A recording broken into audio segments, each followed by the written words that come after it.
கர்த்தருடைய பரிசுத்த நாமம் மகிமைப்படுவதாக. ஆண்டவராகிய இயேசு கிறிஸ்துவின் நாமத்தினாலே உங்கள் யாவரையும் நான் வாழ்த்தி வரவேற்கிறேன். ஏசப்பா நம்ம ஒவ்வொருத்தரையும் ஆசீர்வதிப்பாராக. அல்லேலூயா. ஆமாம், கர்த்தருக்கு ஸ்தோத்திரம். இந்த நாளிலும் கூட நாம் பிரசங்கத்துக்கு தலைப்பாக நாம் பார்க்க போகிறது என்னென்னு கேட்டிங்கன்னா, மத்தேயு 16:19. பரலோக ராஜ்யத்தின் திறவுகோலை நான் உனக்கு தருவேன். பரலோக ராஜ்யத்தின் திறவுகோலை நான் உனக்கு தருவேன். பூலோகத்திலே நீ கட்டுகிறது எதுவோ அது பரலோகத்திலும் கட்டப்பட்டிருக்கும். பூலோகத்தில் நீ கட்ட அவிழ்ப்பது எதுவோ அது பரலோகத்திலும் கட்ட அவிழ்க்கப்பட்டிருக்கும். எத்தனை பேர் ஆமென் சொல்றீங்க?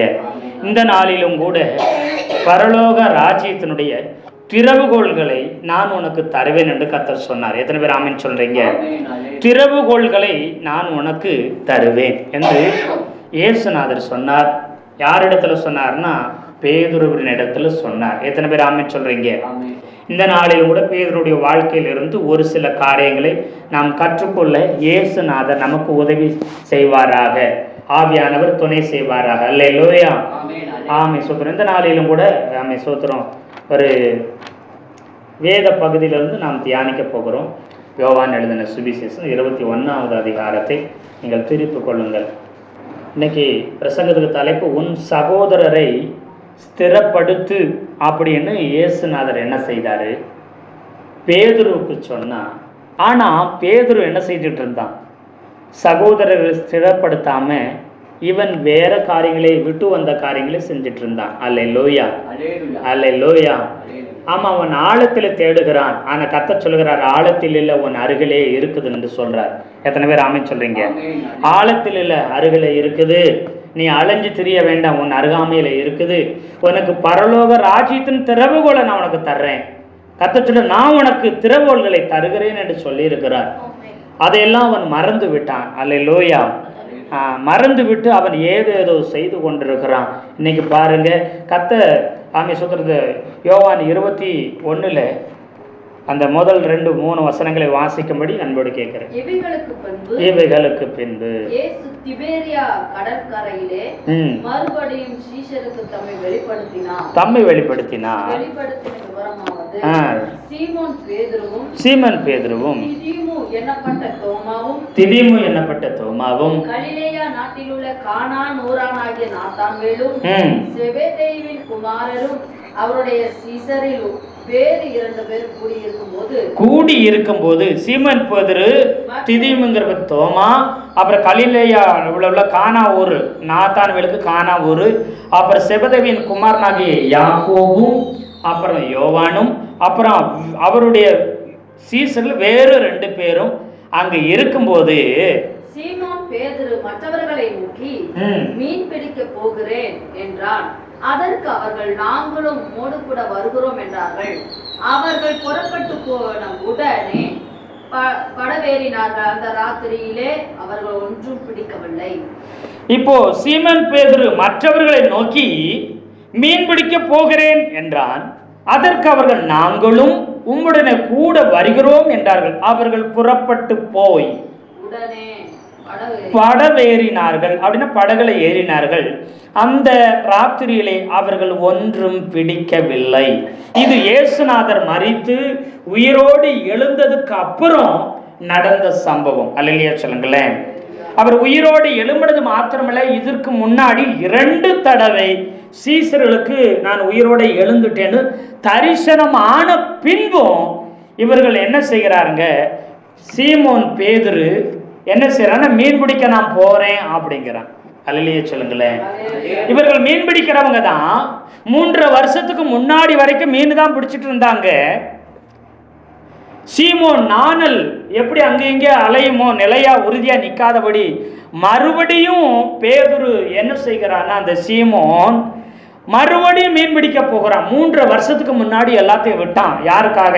இயேசுநாதருக்காக. இயேசுநாதருக்கு பின்னாடி செல்லும்படி, ஊழியம் செய்யும்படி அவரால் அழைக்கப்பட்ட பொழுது எல்லாத்தையும் விட்டுட்டு போனான்னு வேதம் சொல்லுகிறது. அல்லேலூயா.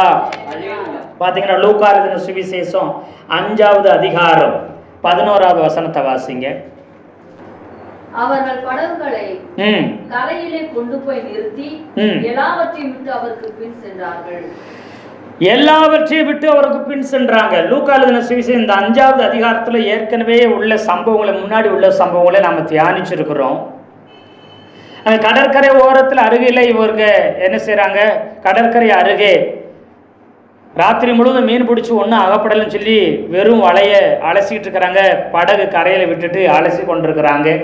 இயேசுநாதர் அந்த கடற்கரை அருகே வருகிறார். அப்படி திரளான ஜனங்கள் வசனத்தை கேட்கறதுக்காக வந்த உடனே ஒரு 2 படகு நிற்குது. அதில் ஒன்று சீமோன் பேதுருவுடைய படகு. அந்த படகுல ஏறி கொஞ்சம் ஆழத்தில் விடுப்பான்னு ஆழத்தில் விட்டு நங்கூரம் போடுறாங்க. அதில் இருந்து இயேசுநாதர் பிரசங்கம் பண்ணிட்டு இருக்கிறாரு. ஜனங்கள் திரளான ஜனங்க கரையில் உட்காந்து என்ன கடற்கரை ஓரத்துலேருந்து அவங்க நின்று உட்காந்து என்ன செய்ய பிரசங்கங்களை கேட்குறாங்க. இதை கேட்டுக்கிட்டே வலையை அலசுறாரு. அப்புறம் பிரசங்கம் எல்லாம் முடிஞ்சதுக்கப்புறம் சொல்கிறாரு, இயேசுநாதர் சொன்னார், எப்பா நீங்களும் படகுல ஏறுங்க, அப்படியே ஆழத்துக்குள்ளே போய் என்ன செய்யுங்க, படகை தள்ளிட்டு போய்ங்க, ஆழத்தில் போய் வலைய போடுங்கன்னு சொன்னோடனே முழுவதும் பிரயாசப்பட்டம் ஒன்றும் கிடைக்கல.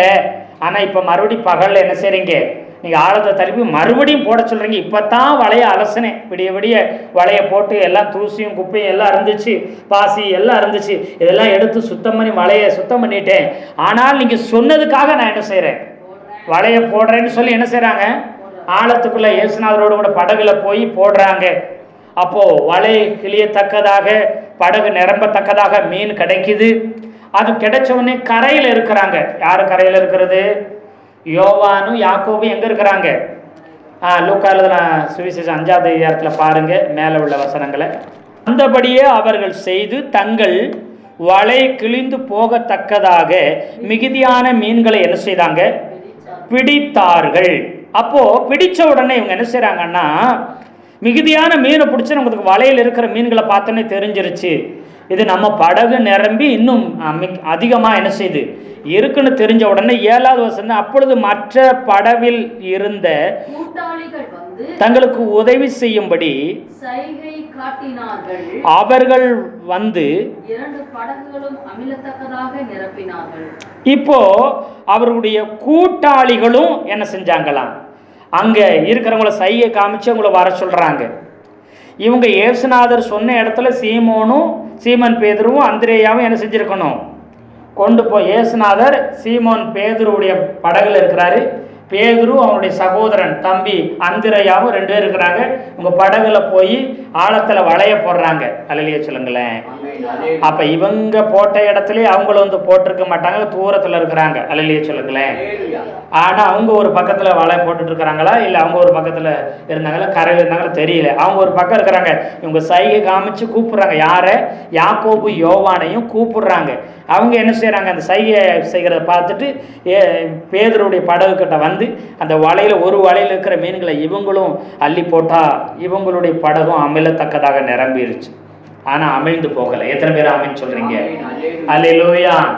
ஒரு சிலர் சொல்லுவாங்க, அதிகமான ஆசீர்வாதம் வந்துருச்சுன்னா அப்படித்தான் நான் விழுந்துருவேன், அதனால ஆண்டவரே அன்றன்றைக்கு உள்ள ஆகாரத்தை எனக்கு தாரும் அப்படின்னு சொல்லி என்ன செய்வாங்க, ஒரு சிலர் ஜெபம் பண்றாங்க. இங்க ஒரு படகுல 2 படகும் அமிழத்தக்கதாக மீனை கொடுத்தாரு. ஆனா படகு அமிழ்ந்துருச்சா? ஏன் அமளல்ல? கொடுத்தது யாருங்க? கர்த்தர் கொடுத்தாரு. எத்தனை பேர் ஆமென் சொல்றீங்க? இயேசுநாதர் கொடுத்தாரு. உண்மையுள்ள மனுஷனுக்கு கர்த்தர் பரிபூரண ஆசீர்வாதங்களை தருகிறான்னு சொல்லுது. அந்த ஆசீர்வாதத்தில் அமிழ்ந்து போக ஒரு நாள் கர்த்தர் விட போறதில்லை. எத்தனை பேர் ஆமென் சொல்றீங்க? அல்லேலூயா. ஆமா, சோத்திரம். தன்னுடைய கூட்டாளிகளுக்கு கொடுக்கும்படி கர்த்தர், அவன் ஒன்றுமில்லைன்னு சொல்லி புலம்பனவன் இப்ப இடமில்லைன்னு சொல்லி என்ன செய்யறான், அள்ளி அள்ளி வாரி வாரி அவருடைய கூட்டாளிகளுக்கு கொடுக்கும்படிக்கு கர்த்தர் அவனை ஆசீர்வதித்து உயர்த்தினார். எத்தனை பேர் ஆமென் சொல்றீங்க?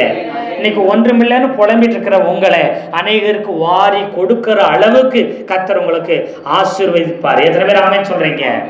அல்லேலூயா.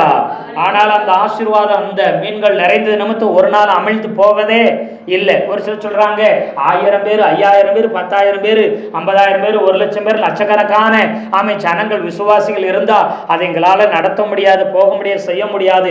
அதனால அத்தனை 1000 பேரை வச்சு நடத்த முடியாமல் போறதை விட ஒரு 100 பேர், ஒரு 50 பேர், ஒரு 10 பேராக இருந்தாலும் அவர்களை மட்டும் ஆயத்தம் பண்ணி ரெடி பண்ணி பரலோகத்துக்கு கொண்டு போனா போதும். அப்படி ஒரு சிலர் பேசுறாங்க. இல்லை இல்லை, அல்லேலூயா. மீன்களை கொடுக்கிற ஆண்டவர் அதை நடத்துகிற, ஆமை சுத்திரம் ஆடுகளை கொடுக்கிற ஆண்டவர் அதை நடத்துகிற, அதை ஆமை சுத்திரம் போதிக்கிற, கற்றுக் கொடுக்கிற, ஆமை பரலோகம் வரை கொண்டு சேர்க்கிற ஞானத்தையும் கிருபையும் வரங்களையும் அவர் கொடுக்க போதுமானவரா இருக்கிறார். எத்தனை பேர் ஆமை சொல்றீங்க? அல்லேலூயா, அல்லேலூயா. படகு ஒரு நாள் அமிழ்ந்து போகாது. கர்த்தர் கொடுத்த மீன்கள். எத்தனை பேர் ஆமை சொல்றீங்க? சபைகள் ஒரு நாள் மூடப்படாது. சபை ஒரு நாள் ஒளிந்து அழிந்து போகாது. அது கர்த்தர் கொடுக்கிற ஆமை விசுவாசிகளா இருக்கும்போது அந்த சபை ஒரு நாளும் அமிழ்ந்து போகாது, மூடப்படவே படாது. எத்தனை பேர் ஆமை சொல்றீங்க? ஆமா, இது நிரம்பி வழிந்து இன்னும் அநேக புதிய ஊழியங்கள், அநேக புதிய சபைகள், கிளை ஊழியங்களை கர்த்தர் உருவாக்க செய்வார். எத்தனை பேர் ஆமை சொல்றீங்க? ஊழியத்தை செய்து கொண்டிருக்கிற இந்த வார்த்தையை கேட்கிற உங்களுக்காக கர்த்தர் சொல்கிறது, ஒன்றா இருக்கிறது பல சபைகளாக வளர்ந்து பெருகுமே தவிர உடைந்து பிரிய விடமாட்டார் கர்த்தர். எத்தனை பேர் ஆமை சொல்றீங்க? உடைக்கவோ பிரிக்கிறதோ கர்த்தருடைய சித்தம் அல்ல. உடைக்கிறதும் பிரிக்கிறதும் பிசாசுனுடைய தந்திரம். ஆமாவா இல்லையா? உடைக்கிறதும் பிரிக்கிறது யாருடைய தந்திரம்? பிசாசுனுடைய தந்திரம். பிரிவினை எங்க உண்டு அங்க பிசாசு இருக்கிறான். ஒரு மனம் ஒற்றுமை எங்க உண்டு அங்க ஆவியானவர் இருக்கிறார். எத்தனை பேர் ஆமென் சொல்றீங்க? அல்லேலூயா. பிரிந்து போகிறவன் தன் இச்சையின்படியே பிரிந்து போகிறான். அப்படித்தான் வேதவசனம் சொல்லுகிறது. கர்த்தருக்கு ஸ்தோத்திரம். பாருங்க, இங்க நிரம்பி வழிகிறது. அப்படிப்பட்ட அற்புதங்களை எல்லாம் பெற்ற பொழுது பிரமிக்கிறார்கள். ஆனாலும் பாருங்க, அவ்வளவு 2 படகு நிறைய மீன்கள், படகு அமிழத்தக்கதாக மீன்கள் இருந்துச்சு. அதையெல்லாம் பாருங்க 12வது வசனத்துல 11வது வசனத்துல வாசிக்கும் போது, அவர்கள் படகுகளை கரையிலே கொண்டு போய் நிறுத்தி எல்லாவற்றையும் விட்டு அவருக்கு பின் சென்றார்கள். எல்லாவற்றையும் விட்டாங்களாம். என்ன செஞ்சாங்க? எல்லாவற்றையும் விட்டாங்க. அதாவது கர்த்தர் தான் முதலிடம். எல்லாம் வரும் பொழுது அது அமிழ்ந்து போகாதுதான். எல்லாத்தையும் கர்த்தர் கொடுக்கும்போது கர்த்தருக்கு முதலிடம் கொடுக்க வேண்டும். யாருக்கு முதலிடம் கொடுக்கணுங்க? எல்லாம் வந்தபோது சொந்த பந்தத்துக்கும், உறவுக்கும், கௌரவத்துக்கும், சுய பெருமைக்கும், இப்படி பல காரியத்துக்கு நம்ம முதலிடம் கொடுக்குறோம். ஆனா இங்க என்ன செய்றாங்க? கர்த்தருக்கு முதலிடம் கொடுத்தார்கள். எத்தனை பேர் ஆமென் சொல்றீங்க? அல்லேலூயா. அந்த ஆசீர்வாதத்தின் மேலோ அந்த நிறைவின் மேலேயோ அதெல்லாம் இல்ல, அதை கொடுத்த இயேசுநாதர் மேலேயே அவர்கள் கவனம் போனது. எத்தனை பேர் ஆமென் சொல்றீங்க? அல்லேலூயா, அல்லேலூயா. ஆண்டவர் சொல்லிட்டார். ஏன் அதை விட்டுட்டு போனாங்கன்னு சொன்னா, 10வது வசனத்துல சீமோனுக்கு கூட்டாளிகளான செபதேவியின் குமாரராகிய யாக்கோபும் யோவானும் அந்தபடியே பிரமித்தார்கள். அப்பொழுது இயேசு சீமோனை நோக்கி, பயப்படாதே, இறுமுதல் நீ மனுஷனை பிரிக்கிறவனாய் இருப்பாய். இப்போ நாம் பாவியான மனுஷனை 8வது வசனத்துல சொல்லி இயேசுநாதர் பாதத்துல விழுந்து, நீர் என்னை விட்டு போய்விடும், இப்படி திரளான மீன்கள் வந்ததுனால பிரமிப்புண்டதுனால பாவியான மனுஷன் என்னை விட்டு போயிடும்னு சொல்லி பாதபடியில விழுந்த உடனே சொல்றாரு. அவர் இயேசுநாதரை பார்த்து சொன்னாரு, பயப்படாதே, இது முதல் நீ மனுஷரை பிடிக்கிறவனாய் இருப்பாய் என்றார். எத்தனை பேர் ஆமென் சொல்றீங்க? அல்லேலூயா. நீ இதுவரை மீனை பிடிச்சுக்கிட்டு இருந்த, இதுவரைக்கும் நன்மைகளை ஆசீர்வாதத்தை பெற்றுக்கொண்டிருந்தாய். இனி நீ மனுஷர்களை பிடிப்பாய், ஆத்துமாக்களை ஆதாயம் பண்ணுவாய், இயேசுநாதருடைய சுவிசேஷத்தை சொல்லுவே, அநேகரை சபைக்குள்ள கொண்டு வந்து சேர்ப்ப, கர்த்தருக்குன்னு நீ ஊழியம் செய்ய போகிற. நீ உன் வாழ்க்கையில கர்த்தர் செய்த நன்மைகளை ஆசீர்வாதங்களை அநேகருக்கு சாட்சியாக சொல்லி, இயேசுவே மெய்யான தெய்வம் என்று சொல்லி அநேகரை கிறிஸ்துவண்டையில வழி நடத்துவார். இது முதல் நீ மனுஷரை பிடிக்கிறவங்களாய் இருப்பாய். எத்தனை பேர் ஆமென் சொல்றீங்க? அல்லேலூயா. அப்படி சொன்ன உடனே மனுஷனை பிடிக்கிறவரா இருப்பேன்னு சொன்ன உடனே இயேசுநாதருக்கு பின்னாடி போனாங்க. படகை விட்டார்கள், வலையை விட்டார்கள், படகில் இருக்கிற மீன்களை விட்டார்கள். எத்தனை பேர் ஆமென் சொல்றீங்க? அல்லேலூயா. எல்லாத்தையும் அப்படியே விட்டுட்டு என்ன செஞ்சாங்க? போனா. அல்லேலூயா. விட்டுட்டு போனாங்க, வித்துட்டு போனாங்கன்னு இல்லை. அல்லேலூயா சொல்லுங்களேன். இங்க என்ன செஞ்சாங்க? விட்டுட்டு போனாங்க. விட்டு போனார்கள். இப்ப 21வது அதிகாரம் யோவான் 21 வரும்போது விட்டுட்டு போனதை 3.5 வருஷம் கழிச்சு மறுபடியும் என்ன செய்யறாங்க? விட்ட படகை எடுக்கிறாங்க, விட்ட வலையை திரும்ப எடுக்கிறாங்க. இப்போ விட்டுட்டு வந்த மீன்களை என்ன செய்யறாங்க? பிடிக்கிறதுக்கு தேடுறாங்க. வலையை விரிச்சு போய் ஆழத்தை கடலை. இப்போ 3.5 வருஷமா கடல்ல இறங்கி அவங்க என்ன செஞ்சிருக்க மாட்டாங்க? மேக்சிமம் பிரயாணப்பட்டிருப்பாங்களே தவிர மீன் பிடிக்கிறதுக்கு 3 வருஷமா கடல்ல இறங்கினதில்ல. மீன்களை தேடி அலையல, மனிதர்களை பிடிக்கும்படிக்கு அக்கறைப்பட்டு போனாங்க, இக்கரைப்பட்டு வந்தாங்க ஊழியத்துக்காக. ஆனா மறுபடியும் முதல்ல இருந்து இவங்க ஆரம்பிச்சாங்க. அல்லேலூயா, அல்லேலூயா. இப்ப விட்டுட்டு வந்தவைகளை தேட ஆரம்பிச்சாங்க, மீன்களை, நன்மைகளை, ஆசீர்வாதங்களை. எத்தனை பேர் ஆமென் சொல்றீங்க? அல்லேலூயா, அல்லேலூயா. இப்ப அதை தேட ஆரம்பிச்சிட்டாங்க. கர்த்தருக்கு பின் சென்று கர்த்தருடைய ஊழியத்தை செய்ய வேண்டியவங்க. நிறைய நேரத்துல நாம நெருக்கம், சோர்வு, பலவீனங்கள், ஒரு சில இக்கட்டான சூழ்நிலைகள், நெருக்கமான பாதையில நாம நடக்கும் பொழுது நாம பழையவைகளை தேட ஆரம்பிக்கிறோம். விட்டுட்டு வந்ததை கையில் எடுக்க ஆரம்பிக்கும். நம்முடைய திறமையை, நம்முடைய அனுபவத்தை, அப்புறம் சூத்திரம் நம்ம எதெல்லாம் கர்த்தருக்காக விட்டுட்டு வந்தோமோ அதை மறுபடி பழையதை தேடுறோம். அல்லேலூயா. இங்கே அதைத்தான் தேடுறாங்க. இப்போ யாரை தேடணும்? அவங்க கர்த்தரை தேடணும். கர்த்தர் சொன்னபடி என்ன செய்யுங்க? அவர் என்ன சொன்னாருங்க? நீங்கள் என்ன செய்யணும்? சர்வ சிருஷ்டிக்கும் போய் சுவிசேஷத்தை பிரசங்கிக்கணும்னு சொன்னால், மனிதர்களுக்கு போய் சுவிசேஷத்தை சொல்கிறத விட்டுட்டு கடலில் போய் மீனுக்காக வளைய போட ஆரம்பிச்சிட்டாங்க மறுபடியும். அல்லேலூயா. உங்களை வாழ வச்சது எதற்கு? உங்களை ஆசீர்வதித்தது எதற்கு? உங்களை உயர்த்தினது எதற்கு? உங்கள் நல் வாழ்க்கையை தந்தது எதற்கு? விட்டதை திரும்பி பெற்றுக்கொள்ளுகிறதுக்கு அல்ல. எத்தனை பேர் ஆமென் சொல்றீங்க? அல்லேலூயா, அல்லேலூயா. ஆமா, பாருங்க, தொடர்ந்து அந்த வசனத்தை வாசிங்க. 3வது வசனத்துல சீமோன் பேதுரு சொல்றாரு, நான் மீன் பிடிக்க போறேங்கிறாரு. நான் எதை பிடிக்க போறேன்? அல்லேலூயா. நான் எதை பிடிக்க போறேன்? மீன் பிடிக்க போறேன். அப்படி சொன்ன மற்றவர்கள் என்ன செய்யறாங்க? ஏறக்குறைய 7 அப்போஸ்தலர்கள் இருக்கிறாங்க. அவனை பேதுருவோடு சேர்த்து என்ன செய்யறாங்கன்னா, நாங்களும் வருகிறோம் அப்படிங்கிறாங்க. அல்லேலூயா சொல்லுங்களேன். நாங்கள் எங்க வர்றோம்? மீன் பிடிக்க வர்றோம். நாங்களும் படகுல ஏறிக்கிறோம். உடனே போய் என்ன செஞ்சாங்க? படகுல ஏறினாங்களாம். அந்த ராத்திரியில அவர்கள் ஒன்றும் பிடிக்கவில்லையாம். இப்போ என்ன செய்யல? ஒன்றும் பிடிக்கல. அங்கங்க அலையிறாங்க, ஆழத்துல அலையிறாங்க, தூரத்துல அலையிறாங்க, சுத்தி சுத்தி அலையிறாங்க, தேடி பார்க்கறாங்க. ஒருவேளை நினைப்பாங்க, ஓ மீன் பிடிக்க மறந்துட்டேன் நாட்டு இருக்குதுன்னு. அல்லேலூயா சொல்லுங்களேன், அல்லேலூயா சொல்லுங்களேன். ஒருவேளை 3 வருஷம் டச்சு விட்டதுனால தொழில் என்னாச்சுங்க? மீன் வரலையோன்னு சொல்லி மறுபடியும் துருவி துருவி துருவி திரும்ப திரும்ப என்ன செஞ்சிருப்பாங்க? வலையை அந்த பக்கமாக போட்டிருப்பாங்க, இந்த பக்கமாக போட்டிருப்பாங்க, அப்படி போட்டிருப்பாங்க. அப்புறம் உங்களுடைய கற்றுக்கொண்ட அனுபவத்தை, பழைய திறமைகளை, வித்தைகளை எல்லாம் காமிச்சு பார்த்தாலும் இப்போ என்ன நடக்கலைங்க? சொல்லுங்க, அல்லேலூயா சொல்லுங்களேன். இப்போ எத்தனை பேர் போய் மீன் பிடிக்க போயிருக்கிறாங்க? குறைஞ்சது 7 பேர். அல்லேலூயா சொல்லுங்களேன். அன்னைக்கு ஆளுக்கு 2 பேரா படகுல போயிருக்கலாம், வேலைக்காரனாங்களாம் தெரியல. ஆனால் இன்னைக்கு என்ன செய்கிறாங்க? படகுல 7 பேரும் போய் என்ன செய்கிறாங்க? மீன் பிடிக்கும்படி பிரயாசப்படுகிறாங்க. அங்கே ஒன்றும் பிடிக்கவில்லை, ஒன்றுமே. அல்லேலூயா. இப்போ ஏன் தான் வந்தேன், ஏன் தான் கடல் முழுவதும் அலைஞ்சேன், வலைய போட்டேன் அப்படிங்கிற மாதிரி ஒரு நிலைமை ஆகிப்போச்சு. அல்லேலூயா. இப்போ உங்கள் நிலைமை எப்படி? விட்டதை திரும்ப பிடிச்சி, விட்ட படகு, விட்ட வலை, விட்ட தொழில், விட்ட காரியத்தை திரும்ப பிடிச்சி அதை செய்ய போகிறேன்னு சொல்லி ராமுழுக்க பிரயாசப்பட்டுட்டு இப்போ ஒன்றுமே கிடைக்கல. காரணம் என்ன? கர்த்தர் உங்களை எதுக்காக அழைச்சிருக்கிறாரு தெரியுமா? எதற்காக அழைச்சிருக்கிறாரு? பயப்படாதே, இது முதல் நீ மனுஷனை பிடிக்கிறவராய் இருப்பாயின்னு ஏசுநாதர் அழைச்சா, நம்மளுக்கு என்ன செய்யறாங்க? வலைய அன்னைக்கு சொன்ன உடனே அப்படியே உற்சாகத்தில் எல்லாத்தையும் விட்டுட்டு வந்துட்டாங்க. எல்லாத்தையும் விட்டுட்டு 3 வருஷம் ஏசுநாதர் பின்னாடி அலைஞ்சா. அப்படி இப்போ பார்த்தா அப்படி இந்த ஊழியம், ஏசுநாதர் மறிச்சிட்டாரு, உயிரோட எழுந்து ஒரு 2 தடவை தரிசனம் ஆனாரு. ஆனால் தரிசனமாகி கொஞ்ச நேரத்தில் அவர் வாட்டு போயிடுறாரு.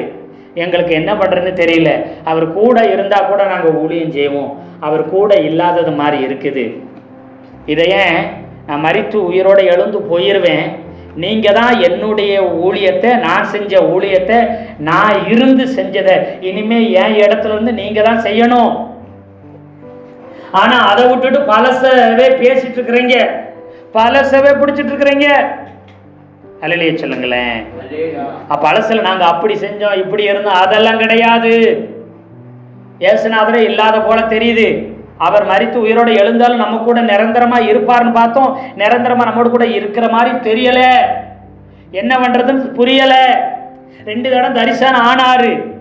நாம இப்போ வாழ்றதுக்கு பிழைக்கிறதுக்கு என்ன பண்றது? பழைய வடிக்கு வலைய தூக்கு, பழைய வடிக்கு போட்ட எடு, பழைய வடிக்கு மீன் பிடிக்க போ அப்படின்னு போறாங்க. நீங்க மட்டும் போவாதீங்க, நானும் வரேன். நான் கெட்டதும் இல்லை, 4 பேர் சேர்த்து கெட பண்ணுகிறது மாதிரி. இந்த பேதர் நான் போறேன்ப்பா மீன் பிடிக்கிற சொன்னோன்னே எல்லாரும் சேர்ந்து என்ன செஞ்சுட்டாங்க? போய் ராமுழுவும் அலைஞ்சி இப்போ என்ன கிடைக்கல. இப்ப இதுக்கு முன்னாடி ஒரு சம்பவம் நடந்திருக்கு. இயேசுநாதர் முத அவர் அழைக்கும் போது, ஊழியத்துக்கு கூப்பிடுறதுக்கு முன்னாடி இப்படி நடந்துச்சு. இப்ப அவங்களுக்கு என்ன ஞாபகம் வருது சொல்லுங்க? இது மாதிரி ஒரு தடவை வலைய போட்டும் ஒன்றும் கிடைக்கல, ராம் முழுவதும். அப்போ இயேசுநாதர் கரை அருகே வந்தாரு. நாம வலையை அலசுறதுக்கு கரை ஓரத்தில் இடுப்பளவு தண்ணியில் நின்னோம். படகை கரையில் நிறுத்திட்டு, ஆமாவா இல்லையா சொல்லுங்க? அவர் கடற்கரை அருகே வந்தாரு, பிரசங்கம் பண்ணாரு. அப்புறம் எம்ம படகுல ஏறி பிரசங்கம் பண்ணாரு. அப்ப ஆழத்துக்குள்ள தள்ளிட்டு போன சொன்னாரு. இப்ப இந்த ஞாபகம் எல்லாம் அவங்களுக்கு வருமா வராதா சொல்லுங்க? எத்தனையோ தடவை மீன் பிடிச்சிருக்கிறோம், ஆனா ஒரு சில தடவை மாத்திரம்தான் இப்படி விரக்தி வந்திருக்கு, ஒண்ணுமே இல்லாம வெறுமை இருந்திருக்குது. அப்ப டக்குன்னு இந்த ஞாபகம் அவங்களுக்கு ஒரு சிலருக்கு வந்திருக்கலாம், ஒரு சிலர் வருத்தப்பட்டுக்கிட்டு இருந்திருக்கலாம், ஒரு சிலர் புலம்பி கொண்டு இருந்திருக்கலாம். அவங்க கரையை நோக்கி வருகிறாங்க. எத்தனை பேர் ஆமென் சொல்றீங்க? அல்லேலூயா, அல்லேலூயா. அன்று வெறும் படக கரையில சேர்த்தாங்க. அன்னைக்கு நடக்கும்போது வெறும் வலை, வெறும் படகு, முழுவதும் பிரயாசப்பட்டு வெறும் படகை கரையில் ஏற்றினார்கள். அல்லேலூயா சொல்லுங்களேன். அல்லேலூயா. இன்னைக்கு மறுபடியும் கரையில ஒருவர் நின்று கூப்பிடுறார், பிள்ளைகளே உங்களிடத்துல ஏதாகிலும் இருக்குதான்னு சொல்லி. அதிகாலையில யூதர்கள் அதிகாலையில சாப்பிடவே மாட்டாங்க. ஆனா இவரு கரையில நின்றுக்கிட்டு, பிள்ளைகளே உங்களிடத்துல ஏதாகிலும், 5ஆம் வசனத்துல, புசிக்கிறதுக்கு ஏதாகிலும் உங்களிடத்துல உண்டா என்றார். அதற்கு அவர்கள் ஒன்றுமில்லை, சாப்பிட்றதுக்கு எங்களுக்கு ஒண்ணுமே இல்லைங்கிறாங்க. இவர் கரையிலிருந்து கூப்பிட்டு கேட்கிறாரு. இப்ப சீசர்களின் சொல்ல எப்படி சொல்றாரு? பிள்ளைகளே என்னாரு? எத்தனை பேர் ஆமென் சொல்றீங்க? பின்வாங்கி போனவர்களை பார்த்து என்ன சொல்றாரு? ஊழியத்தை விட்டுட்டு போற பார்த்து என்ன கூப்பிடுறாரு? பிசாசுகளே அப்படியா கூப்பிட்டாரு? இல்லைங்க, எப்படி கூப்பிட்டாரு? பின்வாங்கினவர்களே அப்படியா கூப்பிட்டாரு? அவிசுவாசிகளே, அற்ப விசுவாசிகளே அப்படின்னு கூப்பிடல. பேக் அடிச்சு பின்வாங்கி போன பத்தி எப்படி கூப்பிட்டாருங்க? பிள்ளைகளே, புசிக்கிறதுக்கு உங்களிடத்துல ஏதாகிலும் ஏதாச்சும் இருக்குதாப்பா? ராம் முழுவதும் போனீங்க, ஏதாச்சும் இருக்குதா? ஒன்றுமில்லை அப்படின்றாங்க.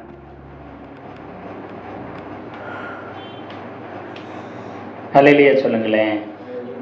அவர் இயேசுநாதன் அறியல. அவங்க யாரோ ஒருத்தர் கேட்குறாங்க, நம்ம ராத்திரியில் படகுல மீன் பிடிக்க போகிறதுக்கு ஏதாச்சும் சாப்பிட்றதுக்கு பொருள்களில் கொண்டு போயிருப்போம், மிச்சம் ஏதாச்சும் இருக்கும், ஒரு வேளை சாப்பாடு எது இருக்கும்னு சொல்லி கேட்குறாரா தெரியலையே, இல்லை வேணும்னே கிண்டல் கேட்குறாங்களா தெரியலையே, அது யாரும் தெரியலையே அப்படின்னு அவங்களுக்கு யாரும் தெரியலை. 4ஆம் வசனத்தில் இயேசு கரையில் நின்றார், அவரை இயேசு என்று சீசர்கள் அறியாது இருந்தார்கள். அல்லையா சொல்லுங்களேன். வெறுமையா திரும்பி வராங்க, விரக்தியில திரும்பி வராங்க. இன்னைக்கு கர்த்தர் சொல்றாரு, என்னை அல்லாமல் உங்களால் ஒன்று செய்ய முடியாது. நான் உங்களை அழைச்சது, உங்களை ஆசீர்வதிச்சது, உங்களை அபிஷேகிச்சது வேற. அல்லேலூயா. வயிற்றை நிரப்புறதுக்கும் நல்லா வாழ்றதுக்கும் நல்லா சொகுசா இருக்கிறதுக்காக அல்ல. அதாவது அப்படி இருக்கக்கூடாதுன்னு சொல்லலை.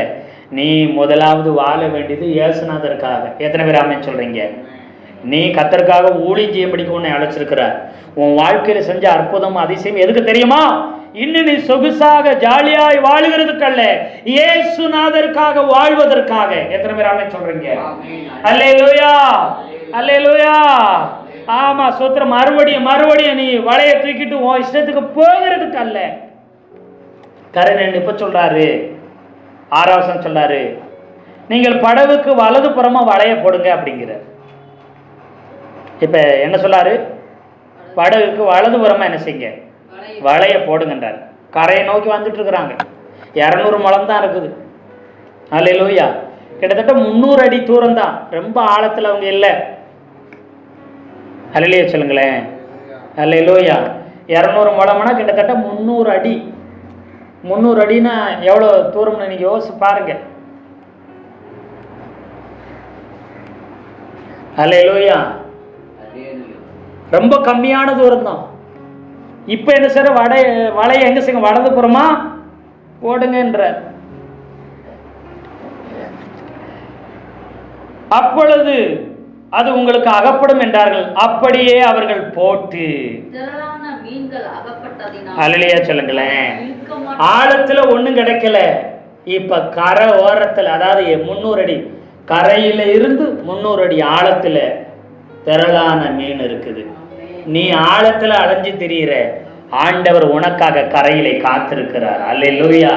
நீ ஆழத்துக்குள்ள தத்தளிச்சுட்டு கிடக்கிற, உன் நன்மை, உன் ஆசீர்வாதம், உன் பெருக்கம், உன் உயர்வு ஆழத்துல இருக்குன்னு எங்கேயோ அலைஞ்சு திரிஞ்சிட்டு இருக்கிற, கர்த்தர் சொல்றாரு, அருகிலேயே உனக்கு நன்மையை வச்சிருக்கிறேன், உனக்காக கரையிலே நான் காத்திருக்கிறேன். எத்தனை பேர் ஆமென் சொல்றீங்க? அல்லேலூயா. நீ கரை சேரும்போது, கரை ஏறும்போது வெறுமையா திரும்ப விட மாட்டார். எத்தனை பேர் ஆமென் சொல்றீங்க? அல்லேலூயா. எத்தனைதான் நீ சோர்ந்து இருந்தாலும், எத்தனைதான் நீ பின்வாங்கி இருந்தாலும், எத்தனைதான் பழைய காரியத்தை நீ எடுத்திருந்தாலும் கையில, உன்னை பிள்ளையே என்று அழைத்து உன் பசியும் உன் தாகத்தையும் அவர் புரிஞ்சிருக்கிறார். எத்தனை பேர் ஆமென் சொல்றீங்க? நீ கரை ஏறும் பொழுது வெறுமையா இருக்க போறது இல்லை. எத்தனை பேர் ஆமென் சொல்றீங்க?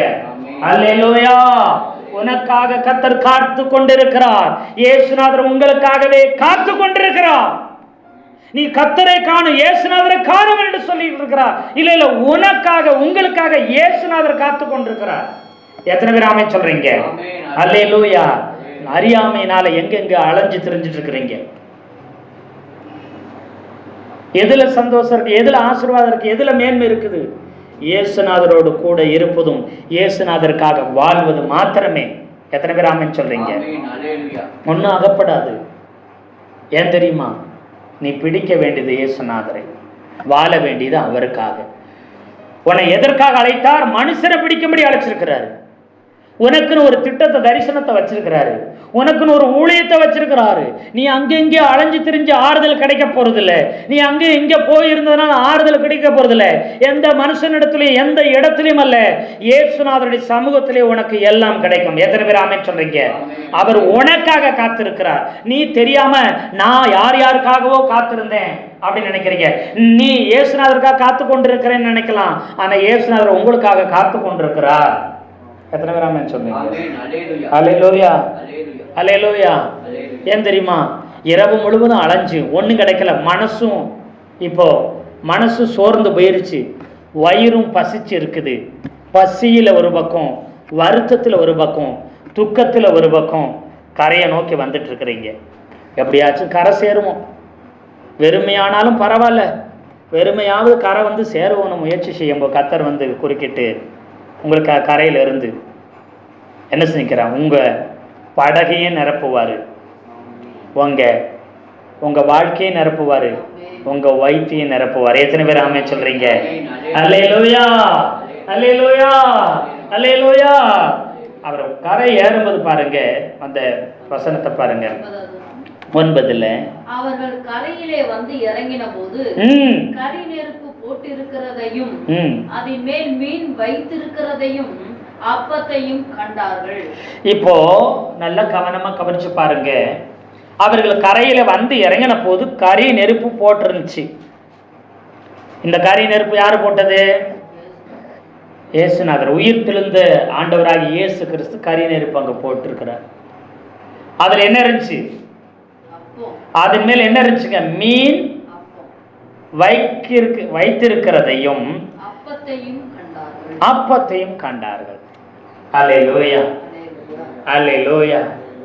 அப்போ மீனையும் அப்பத்தையும் அங்கே கர்த்தர் இயேசு கிறிஸ்து வச்சிருந்தார். ஏன் தெரியுமா? கரையிலிருந்து ஆழத்திலிருந்து வருகிற நீங்கள் எப்படி வந்துக்கிட்டு இருக்கிறீங்க?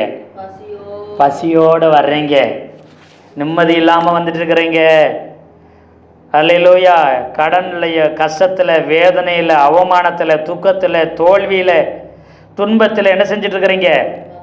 ஆமாம், வாழ்ந்து வந்து கொண்டிருக்கும் போது கர்த்தர் உங்களுக்காக காத்திருக்கிறார். உங்கள் கஷ்டங்களே, உங்கள் துன்பங்களே, உங்கள் அவமானங்களே, உங்களை நஷ்டங்களே எல்லாம் நீக்கும்படிக்கு. எத்தனை பேர் ஆமென் சொல்கிறீங்க? அல்லேலூயா. அப்போ உங்கள் எல்லாத்தையும் கர்த்தர் அறிஞ்சிட்டு, உங்களுடைய எல்லாத்தையும் அவர் அறிஞ்சபடினால உங்கள் புசிக்கிறதற்காக அவர் என்ன செஞ்சிருந்தார்?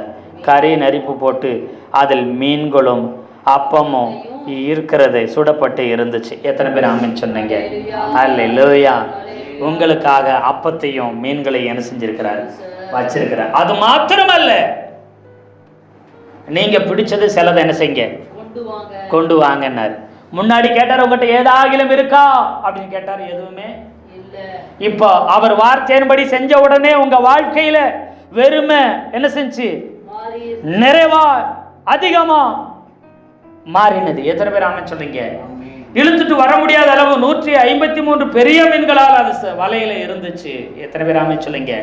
கரை பக்கத்திலே இருக்கிறதுனால அந்த வலையிலிருந்து மீன்களை என்ன வேண்டியதில்லை, படகுக்குள்ள போட வேண்டியதில்லை, அப்படியே வலையோடு இழுத்து கொண்டு வந்தார்கள்.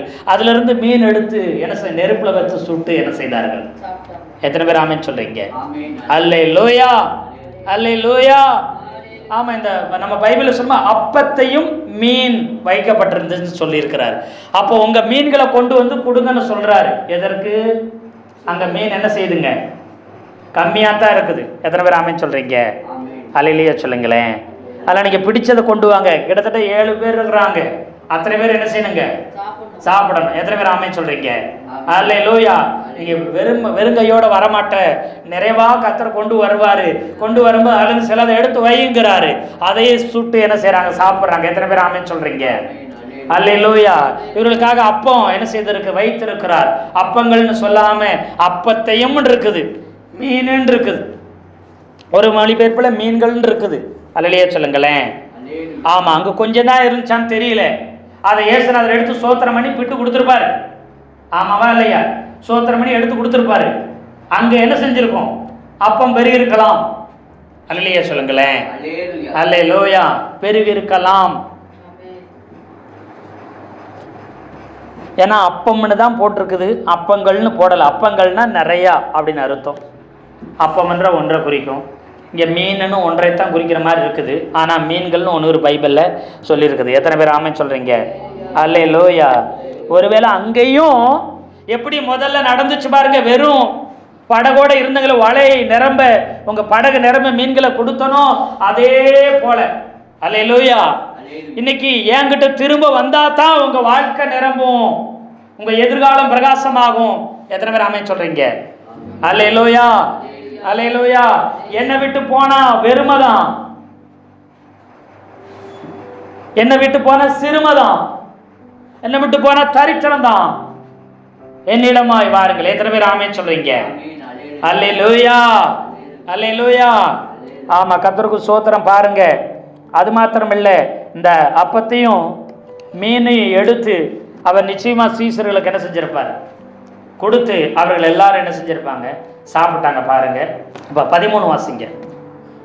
அப்பொழுது இயேசு வந்து அப்பத்தையும் மீனையும் எடுத்து அவர்களுக்கு கொடுத்தார். அப்பத்தையும் மீனையும் எடுத்து என்ன செஞ்சாராம்? கொடுத்தார். அல்லேலூயா சொல்லுங்களேன். அப்புறம் அவர் எடுத்து அவர்களுக்கு ஒவ்வொருத்தருக்கும் கொடுத்திருப்பார். இருந்த அத்தனை பேருக்கும் கொடுத்திருப்பார். அதை வாங்கி அவன் சாப்பிடும்போது என்ன நினைச்சிருப்பாங்க? யோசிச்சு பாருங்க. பஸ்கா பண்டிகையில் என்ன செஞ்சாரு? சோத்திரத்தையும் பண்ணி அப்பத்தை எடுத்து பிட்டு அவங்களுக்கு என்ன செய்து கொடுத்தாரு? திராட்சை ரசத்தை கொடுத்தாரு. அது மாத்திரமல்ல, 5 அப்பம் 2 மீன் என்ன செஞ்சாருங்க? சோத்திரம் பண்ணி கொடுத்தா அது பெருகிக்கிட்டே இருந்துச்சு. பல 1000 பேர், 5000 புருஷர், அதுக்கு மேலே பெண்கள் பிள்ளைகள் எல்லாம் சேர்ந்து பல 1000 பேர் சாப்பிட்டாங்க. 7 அப்பம் சில சிறுமீன்களை என்ன செஞ்சாங்க? சொல்லுங்க, சாப்பிட்டாங்க. அல்லேலூயா சொல்லுங்களேன். அல்லேலூயா. அப்படி ஆண்டவர் ஆசீர்வதித்தார். அப்படி அவர்களை என்ன செய்தார்? போஷித்தார். இன்றைக்கு என்ன செஞ்சார்? அவங்ககிட்ட கொடுக்கிறார். இயேசு அவங்க அருகில் வந்து என்ன செஞ்சார்? அவங்க பக்கத்தில் வந்து அப்பத்தை எடுத்து அவருடைய கொடுத்தார், மீனையும் எடுத்து அப்படியே கொடுத்தாராம். எத்தனை பேர் ஆமென் சொல்றீங்க? அல்லேலூயா. எடுத்து அருகில் வந்து கொடுக்குறார். அப்போ அவங்களுக்கு எப்படி இருந்திருக்கும்? ஆண்டவரே, எங்களை மனுஷரை பிடிக்கிற ஆக்குவீங்கன்னு சொன்னீங்களே, அந்த வேலையை, அந்த ஊழியத்தை அதை செய்யாம இப்ப மறுபடியும் எங்க வந்து நிக்கிறோம்? மறுபடியும் முதல்ல இருந்து ஆரம்பிச்சிட்டு இருக்கிறோமே. அப்படி இருந்தோம், போனா போகட்டுன்னு எங்களை விட்டுறாம எங்க பசியை பார்த்து, எங்களுடைய பசியை பார்த்து நீங்க என்ன செய்ய, பசியாற்றும்படி வந்து அவரே ஒவ்வொருத்தருக்கும் கொடுக்குறாரு. சரி, அங்க இருக்க எடுத்து ஒவ்வொருத்தரை எடுத்து சாப்பிட்டுக்கோ, இல்லை ஒருத்தர் எடுத்து எல்லாத்துக்கும் கொடு அப்படி சொல்ல அவரே என்ன செஞ்சார்? பிள்ளைகளே அப்படின்னு கூப்பிட்டாரு. இன்னைக்கு ஆண்டவர் சொல்லாரு, மறுபடியும் வா, திரும்ப வந்துரு. நீ என்ன செஞ்சாலும் உன்னால என்னை அன்று உன்னால் ஒன்றும் செய்ய கூடாது. நீ பசித்து இருப்பாய், ஒன்றும் இல்லாம வெறுமையா இருப்பாய், என்ன இல்லாம. அதனால அவர் உண்மையில் நினைவாய் இருக்கிறார். அல்லேலூயா. ஆமா, அவங்க சாப்பிட்டாங்களா சாப்பிடலையாங்கிறது அவருக்கு தெரிஞ்சது. எத்தனை பேர் ஆமென் சொல்றீங்க? அல்லேலூயா. அவங்களுக்கு தேவை என்னன்னு தெரியும், அவங்க பசித்திருக்கிறதும் தெரியும். அதை எடுத்து மறுபடி பாரு, 5 அப்போ 2 மணி சோத்திரம் பண்ணி பெருகு வச்ச கர்த்தர், 7 அப்போ சில சிறுமன் எடுத்து பல ஆயிரம் பேருக்கு போஷித்த ஆண்டவர், மரிச்சு உயிரோடு எழுந்து அவர் போயிட்டாரு, அவரால் ஒன்றும் முடியாது நினைக்காத, மறுபடியும் உனக்கு பெருக வச்சு ஆசீர்வச்சு கொடுக்குறேன் பாருன்னு ஒவ்வொருத்தருடைய கையிலையும் கொடுத்தார். எத்தனை பேர் ஆமென் சொல்றீங்க? அல்லேலூயா. அவங்ககிட்ட அப்படியே அவர்கிட்ட கொடுக்குறார். அதை அவங்க வாங்கி புசிக்கிறாங்க. இப்போ வேதனையோடையும் புசிச்சிருப்பாங்க. ஆமாவா இல்லையா? சார், எங்கள் ஆண்டவர் என் கூட தான் இருந்திருக்கிறாரு, ஆனால் நாங்கள் தான் அறியாமல் அவர் எங்கேயோ போயிட்டாரு, கூட இல்லை, மறுபடியும் மீன் பிடிக்கத்தான் செய்யணும்னு சொல்லி நாங்கள் போயிட்டோமே அப்படி நம்ம வருத்தப்பட்டவங்க. நிச்சயமா அவர்கள் மனம் திரும்பி இருப்பாங்களா, திரும்பி இருக்க மாட்டாங்களா? அல்லையா சொல்லுங்களேன். அதற்கப்புறம் அவங்க வாழ்நாள் முழுக்க மீன் பிடிக்க போகவே, இனிமே என்ன ஆனாலும் என்ன பிடிப்போம்? மனுஷரை பிடிப்போம், இயேசுநாதருக்கு ஊழியம் செய்வோம். எத்தனை பேர் ஆமென் சொல்றீங்க? அல்லேலூயா, அல்லேலூயா. இப்போ அவர் கேட்கிறாரு, அவங்க சாப்பிட்டு முடிக்கிறாங்க. வாசிக்க 15வது வசனம். அவர்கள் போஜனம் பண்ணின பின்பு இயேசு சீமோன் பேதுருவை நோக்கி, யோனாவின் குமாரனாகிய சீமோனே, இவர்களிலும் அதிகமாய் நீ என்னிடத்தில் அன்பாய் இருக்கிறாயா என்றார். அதற்கு அவன், ஆம் ஆண்டவரே, உம்மை நேசிக்கிறேன் என்பதை நீர் அறிவீர் என்றார். அதற்கு அவர், என் ஆட்டுக்குட்டிகளை மேய்ப்பாயாக என்றார். அல்லேலூயா சொல்லுங்களேன். அல்லேலூயா. இப்ப அவர்கள் போஜனம் பண்ணின பின்பு பேதுருவிடத்துல போய் கேட்கிறாரு, யோனாவின் குமாரனாகிய சீமோனே, இவர்கள் எல்லாத்தையும் விட என் மேல் அன்பாய் இருக்கிறாயான்னு கேட்கிறார். முதல் தடம் கேட்டார், ஆட்டுக்குட்டியை மேய்ப்பாயாக என்று சொன்னார். அடுத்து 2வது தரம் யோனாவின் குமாரனாகிய சீமோன்னு கேட்டாரு, இவர் எல்லாத்த விட அன்பையா இருக்கிறான்னு சொன்னாரு. கேட்டா அதை நீங்க அறிவீர் அப்படின்னு சொன்னார். மறுபடியும் என் ஆடுகளை மேய்ப்பாயாக என்று சொன்னார். 3ஆம் தரமும் திரும்பவும் என்ன செய்தார்? இவர்கள் எல்லாம், நீ என்னை நேசிக்கிறாயான்னு கேட்டாரு. அல்லேலூயா சொல்லுங்களேன். அப்பொழுது அவன் என்ன செய்தான்? துக்கப்பட்டான், அழுதுருப்பாரு, வேதனைப்பட்டிருப்பாரு. திரும்ப திரும்ப கேட்கிற பார்த்து, நீர் எல்லாவற்றையும் அறிந்திருக்கிறவர். எத்தனை பேர் ஆமென் சொல்றீங்க? அல்லேலூயா. அந்த 17ஆம் வசனம், நீர் எல்லாவற்றையும் அறிந்திருக்கிறீர். நாங்க படகுல பட்டினியா இருந்ததும் அறிந்திருந்தீர், மீன்கள் இல்லாமல் வெறுமையாய் இருந்ததும் அறிந்திருந்தீர், எங்க வாழ்க்கை வெறுமையாய் போனதையும் நீர் அறிந்திருந்தீர், உம்மை விட்டு தூரம் போனதையும் நீர் அறிந்திருந்தீர், ஆனாலும் உம்மை நேசிக்கிறேன் என்பதையும் நீர் அறிந்திருக்கிறீர். எத்தனை பேர் ஆமென் சொல்றீங்க? அல்லேலூயா சொல்லுங்களேன். இன்றைக்கு உங்களை பார்த்து ஆண்டவராய் இயேசு கிறிஸ்து சொல்லுறா, என்ன நீ நேசிக்கிறாயான்னு கேட்கிறார். எல்லாரையும் பார்க்கல, என்னிடத்தில் அன்பா இருக்கிறாயா? என்ன நீ நேசிக்கிறாயா? உங்களை பார்த்து கர்த்தர் கேட்கிறார், நீங்க என்ன பதில் சொல்ல போறீங்க? கணவனை பார்க்கலாம், மனைவியை பார்க்கலாம், பிள்ளைகளை பார்க்கலாம், உறவுகளை பார்க்கலாம், பணத்தை பார்க்கலாம், சொத்தை பார்க்கலாம், வேலையை பார்க்கலாம், உங்களை பார்க்கலாம், எல்லாவற்றையும் பார்க்கலாம். என்னை அதிகமாக நேசிக்கிறீர்களான்னு கேட்கிறார். நேசிக்கிறீங்களா?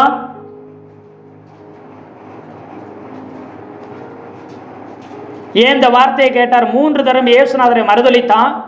ஏன் என்று சொன்னா, அவன் மார்க் 14:31 சொல்லும்போது, நான் செத்தாலும் என்ன செய்ய மாட்டேன், உம்மோடு கூட மரிக்க வேண்டியதா இருந்தாலும் மறுதலிக்க மாட்டேன் அப்படின்னு சொன்னான். ஆனா 3 தரம் என்ன செய்தான்? சேவல் 2 தரம் கூவுறதுக்கு முன்பதாகவே இயேசுநாதரை 3 தரம் மறுதலித்தான்.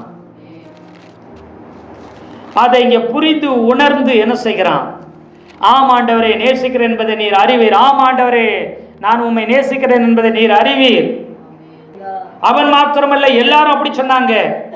14:31 மார்க்ல அதற்கு அவன் நான் உம்மோட மரிக்க வேண்டியதா இருந்தாலும் உம்மை மறுதலிக்க மாட்டேன் என்று உறுதியாய் சொன்னான்.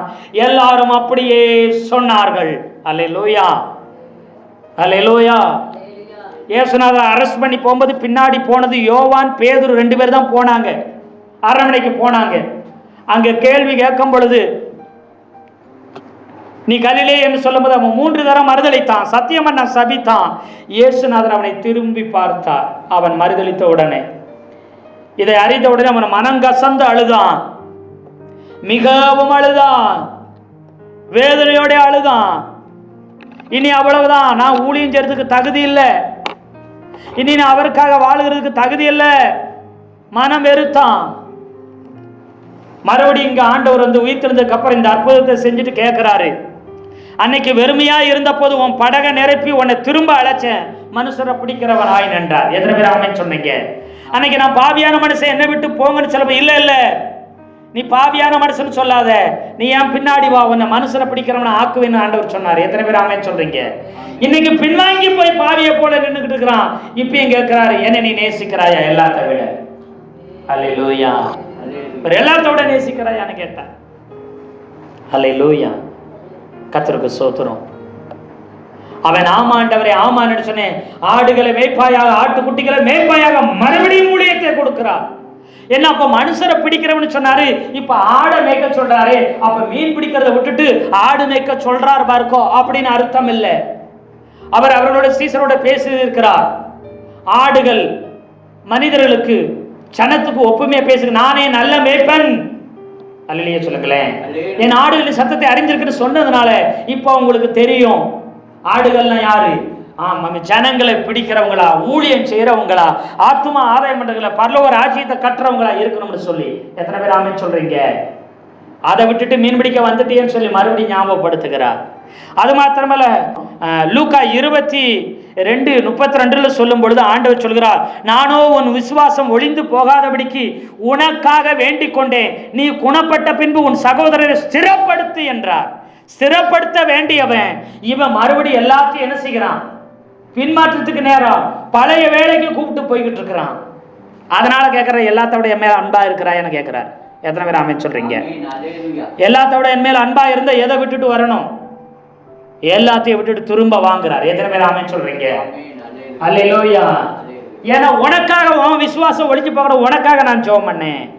நீ குணப்பட்டதுக்கு அப்புறம் உன் கூட இருக்கிற எல்லாரையும் நீ என்ன செய்யணும்? மறுபடியும் என்னுடைய ஊழியம் செய்யும்படி அவர்களை சிறப்படுத்தணும், பலப்படுத்தணும். அதை விட்டுட்டு நீ பின்வாங்குவதற்கு, பழைய காரியங்களை செய்வதற்கு நீ அவர்களை சிறப்படுத்தி கொண்டிருக்கிறாயே அப்படி சொல்லி மறுபடியும் அவனோட வந்து பேசுகிறார். அல்லேலூயா. எத்தனை பேர் ஆமென் சொல்றீங்க? நீ சிறப்படுத்த வேண்டிய ஊழியம், கைதூக்கி விட வேண்டிய ஊழியம், அநேகரை இடறி போனவங்களை, விழுந்து போனவங்களை, தடுமாறி போனவங்களை, வழி அறியாம திகைக்கிறவர்களை திரும்ப என்னிடத்துல கூப்பிட்டுட்டு வரணும். பின்வாங்கி போனவர்களை, மறுதலித்தவங்களை, சத்தியம் பண்ணவங்களை. எத்தனை பேர் ஆமென் சொல்றீங்க? அல்லேலூயா சொல்லுங்களேன். அதை விட்டுட்டு நீயே பின்வாங்கி போவாயானால், நீயே பழைய காரியத்தை, பழைய காரியங்களுக்கு, பழைய செயல்களுக்கு, பழைய சுபாவத்துக்கு திரும்பவாயானால், உன்னை கொண்டு நான் செய்ய வேண்டிய ஊழியத்தை, திட்டத்தை எப்படி செய்வது? எல்லாரோட என் மேல அன்பா இருக்கிறாயா? ஆம் ஆண்டவரே அப்படின்னு வாக்கு கொடுத்தார். எத்தனை பேர் ஆமென் சொல்றீங்க? இன்னைக்கு உங்களை பார்த்து கேட்கிறார். இந்த நாளிலும் கூட கர்த்தர் உங்களை தேடி வந்து உங்களை அறிஞ்சு அதிகமாய் அன்பு கூறுகிறவர், உங்களை குற்றப்படுத்தாதவர், காயப்படுத்தாதவர், உங்களிடத்துல வந்து அவர் சொல்லுகிற வார்த்தை, இவர்கள் எல்லாரிலும் என் மேல் அன்பா இருக்கிறாய் என்று சொன்னார். அவன் ஆமாண்டவர் என்று சொன்னான். இழந்த எல்லாவற்றையும் கர்த்தர் அவனுக்கு திரும்ப மகிமையாய் திருப்பி கொடுத்தார். எத்தனை பேர் ஆமென் சொல்றீங்க? அல்லேலூயா. இதுவரைக்கும் இழந்த பேரு, புகழ், ஸ்தானம், அந்தஸ்து எல்லாவற்றையும் கர்த்தர் உங்களுக்கு திரும்ப கொடுத்து உங்களை ஆசீர்வதித்து உயர்த்த அவர் போதுமானவராய் இருக்கிறார். கர்த்தர் தாமே இந்த வார்த்தையில் கொண்டு நம் ஒவ்வொருத்தரையும் ஆசீர்வதிப்பாராக. ஆமேன், ஆமேன்.